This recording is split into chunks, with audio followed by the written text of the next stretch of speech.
The concept of fate played a central role in Greek mythology, and no beings embodied this idea more than the Fates, also known as the Moirai.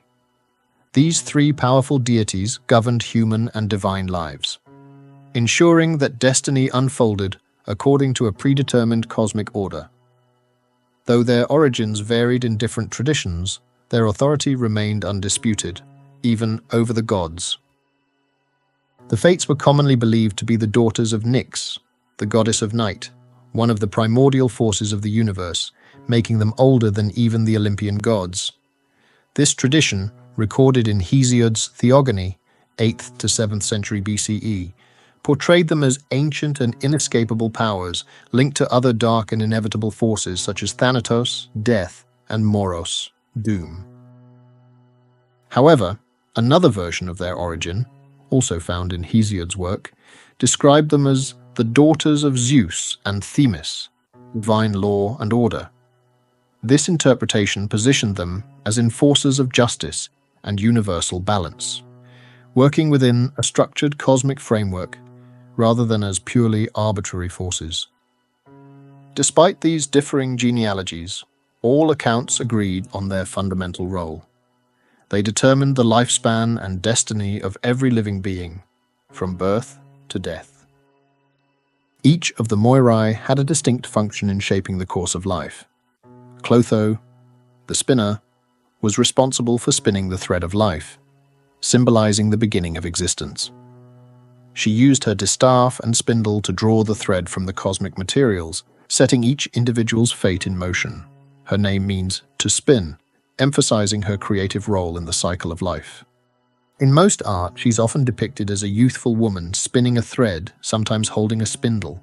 In some myths, she also played a role in the resurrection of certain individuals, suggesting that while she wove fate, she could occasionally extend or alter life, though always within limits. Lachesis, the allotter, determined the length and nature of a person's life, measuring the thread spun by Clotho. Her name means to allot or to assign, reflecting her role in distributing fate. She decided how long each individual would live and what challenges or fortunes they would encounter. Often depicted holding a measuring rod, a scroll, or a globe, she was responsible for ensuring that no one received more or less than their destined share of life's experiences. In some interpretations, she also assigned destinies at birth, choosing the fate of each newborn. Atropos, the inflexible, is the eldest and most feared of the sisters. Atropos was responsible for cutting the thread of life, signifying death. Her name means inevitable or unalterable, representing the inescapability of death. She wielded a pair of shears, which she used to cut the thread at its destined moment, determining the exact time and manner of death. Unlike Clotho and Lachesis, who might offer some semblance of flexibility in their weaving, Atropos was absolute and unyielding. She was often depicted as an aged woman, emphasizing her association with the end of life. Although the Moirai were sometimes depicted as the daughters of Zeus, they were generally seen as operating beyond his control. Even the king of the gods, despite his supreme power, was subject to their decrees. In Homer's Iliad, Zeus considers saving his son Sarpedon from death, but ultimately relents, as even he cannot defy the Moirai's judgment. Similarly, the fate of Achilles was sealed before his birth.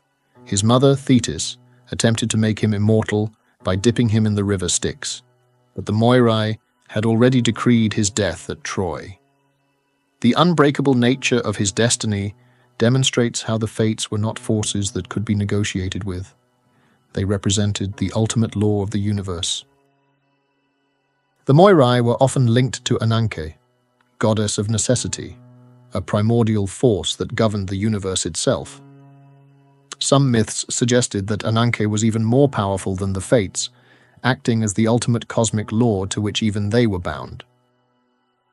Additionally, they shared similarities with other trios of goddesses in Greek mythology, such as the Erinyes or Furies, who punished those who defied divine law, and the Charites or Graces, who represented beauty and harmony.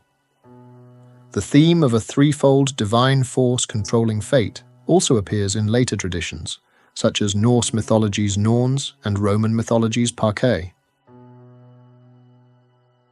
The Moirai played a fundamental role in shaping the Greek worldview, reinforcing the belief that fate was both predetermined and unavoidable.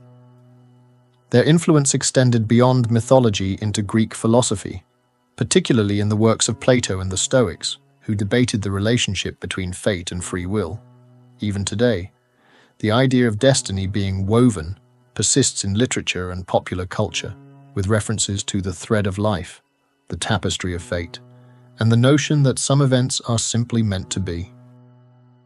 Whether seen as benevolent overseers of balance or merciless arbiters of destiny, the Moirai remain among the most enduring figures of Greek mythology, weaving, measuring, and cutting the threads of life, as they have since the dawn of time.